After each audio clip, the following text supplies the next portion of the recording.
સુરત મહાનગરપાલિકા સંચાલિત નગર પ્રાથમિક શિક્ષણ સમિતિની શાળાના નોન વેજ પાર્ટી યોજવા મુદ્દે આખરે વિવાદ બાદ આચાર્યને સસ્પેન્ડ કરવામાં આવ્યા છે.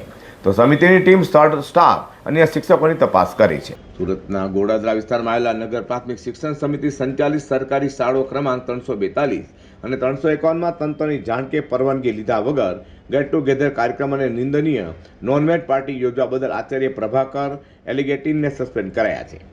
અગાઉ શિક્ષણ સમિતિએ શાળાના આચાર્ય પ્રભાકર એલિગેટીને નોટિસ પાઠવી કૃત્યને ખૂબ જ નિંદનીય ગણાવ્યું હતું. આ ગંભીર મામલે નગર પ્રાથમિક શિક્ષણ સમિતિની ટીમ શાળા પર જઈને સ્થળ, સ્ટાફ અને અન્ય શિક્ષકોની તપાસ કરશે. શાળામાં યોજાયેલી નોનવેજ પાર્ટીના વિવાદમાં સસ્પેન્ડ આચાર્ય પ્રભાકર એલિગેટીને લો બચાવ કર્યો હતો. તેમણે જણાવ્યું હતું કે શાળામાં ભૂતપૂર્વ વિદ્યાર્થીઓ, શિક્ષકો અને આચાર્યોનું ગેટ ટુગેધર આયોજિત કરાયું હતું. આચાર્યએ સ્વીકાર્યું હતું કે કાર્યક્રમમાં ચિકન પીરસાયું એ ભૂલ છે, પરંતુ સાથે સ્પષ્ટતા કરી હતી કે વધુમાં સરકારી સ્કૂલમાં 1987 થી 1991ના વિદ્યાર્થીઓ માટે ગેટ ટુગેધર કાર્યક્રમ આયોજન કરાયું હતું. આ દરમિયાન ચિકન મટન પીરસાયું હતું. નોનવેજ પીરસવાનો વિડીયો પણ સામે આવ્યો હતો.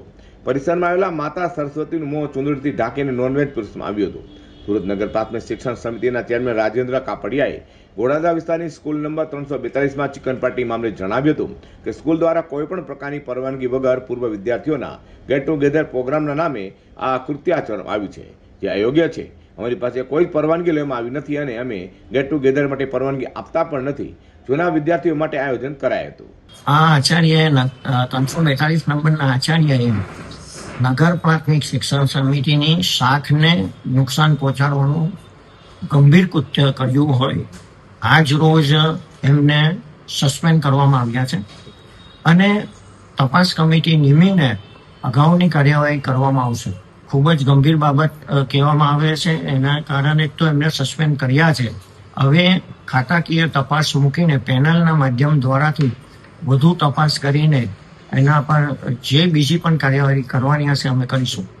સ્કૂલમાં નોનવેજ પીરસવામાં આવ્યું હોવાની માહિતી બહાર આવતા જ હોબાળો મચી જવા પામ્યો હતો. તેલુગુ સમાજના ધોરણ 7ના ભૂતપૂર્વ વિદ્યાર્થીઓ દ્વારા આ પ્રકારનું આયોજન કરાયું સામે આવ્યું છે. આ સાથે જ આ કાર્યક્રમમાં સ્કૂલના પ્રિન્સિપાલ પણ હાજર રહેવા પામ્યા હતા.